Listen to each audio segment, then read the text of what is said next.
கருவேப்பிலை வந்து முடிக்கு வந்து மிராக்கிள்ஸ் கொடுக்குமா, வைக்கிற அளவுக்கு வந்து நிறைய ரிசல்ட்ஸ் கொடுக்கும் அப்படிம்பாரு ஹேருக்கு. அதாவது வந்து நான் வந்து ஒரு சின்ன கதை சொல்கிறேன். ஆக்சுவலாக ஒரு பேஷண்ட்டு, ஒரு அம்மாவும் பொண்ணு வராங்க. அந்த அம்மாவுக்கு வந்து அந்த பொண்ணுக்கு வந்து வயசு 26 சரிங்களா. கூட வராங்க. அம்மா வந்து ஒரு 55-58 வயசு இருக்கும். அந்த பொண்ணு வந்து என்கிட்ட சொல்கிறா, இந்த மாதிரி முடி கொட்டுது, எல்லாமே பார்த்தாச்சு, பேசியாச்சு, ட்ரீட்மெண்ட் எல்லாம் சஜஸ்ட் பண்ணியாச்சு, செஞ்சாச்சு.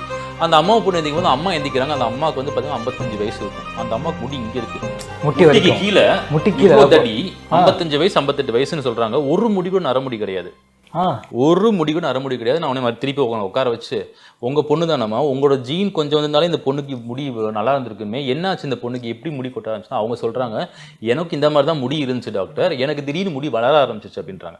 ஸோ அப்போ அவங்கள கேட்குறேன், என்னென்னலாம் நீங்கள் பண்ணிட்டு இருக்கீங்க அப்படின்ட்டு. அவங்க சொல்கிறாங்க, அவங்க வீட்டுக்கு வெளியில் வந்து கருவேப்பிலை மரம் இருக்கான் சரியா. டெய்லி அவங்க வந்து வாசத்தளிக்கும் போது கருவேப்பிலை இலையெல்லாம் இருக்குல்ல, அதெல்லாம் சும்மா கீழே விழுந்து கிடக்குதான் டெய்லி சாப்பிட்டுட்டே இருக்காங்களாம் சரிங்களா. இது வந்து ஒரு 10-15 வருஷமாக பண்ணுறாங்க அவங்க.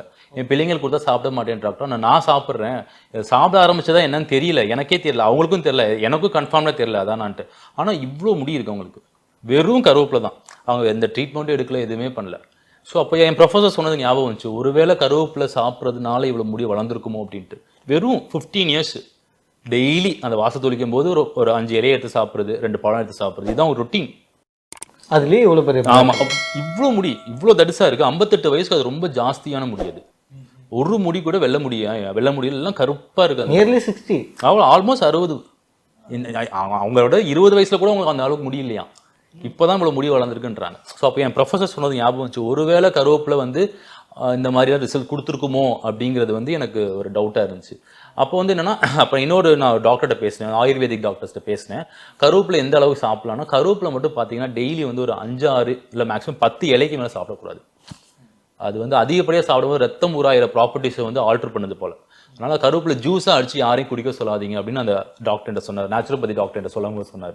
ஸோ நீங்கள் உங்கள் பேஷண்ட் சஜஸ்ட் பண்ணுங்க டாக்டர், ஜூஸாக மட்டும் அடிச்சு குடிக்க சொல்லாதீங்க, மிஞ்சி போனால் ஒரு நாளைக்கு ஒரு 10 இலையை பச்சையாக சாப்பிட சொல்லுங்கள், ஒரு நாள் கூட சாப்பிட சொல்லுங்கள் அப்படின்னு சொல்லுவார் அவர். ஸோ அதனால் என்னோட பேஷண்ட்ஸ் எல்லாருக்கும் அப்புறம் சஜஸ்ட் பண்ண ஆரம்பிச்சிட்டேன் நானுமே, நீங்கள் கருவேப்பிலை சாப்பிடுங்க, ஒரு வேளை அது வந்து ஹெல்ப்ஃபுல்லாக இருக்குமோ அப்படின்னு நான் சொல்ல ஆரம்பிச்சிட்டேன். ஒரு சில பேஷண்ட்ஸ் ரெகுலராக ஃபாலோ பண்ணுறவங்க இருக்காங்க.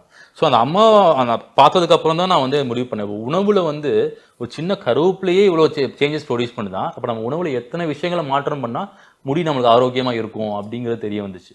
அதனால் கீரை வகைகள், கருவேப்பிலை எல்லாருக்கும் பேஷண்ட் சஜஸ்ட் பண்ணிடுவேன். அது ப்ரொவைட் இந்த குவான்டிட்டி தான், ஒரு நாளைக்கு 10 ஒரு 10 இலை மேக்ஸிமம். உங்கள் தட்டில் வந்து அது தூக்கி ஓரமாக வைக்காதீங்க, சிம்பிள். உங்கள் தட்டில் வந்துச்சுன்னா ஓரமாக வைக்காதீங்க, சாப்பிட்ருங்க அந்த கருவேப்பிலையை அப்படின்னு சொல்லிடுவேன் நான். அப்புறம் வந்து பார்த்தீங்கன்னா தக்காளி, அதாவது சாம்பாரில் இருக்கும்போது எல்லாமே எடுத்து வைப்போம்ல, பருப்பில் போட்டாங்கன்னு எடுத்து வைப்போம், அது எல்லாத்தையும் சாப்பிட தக்காளி.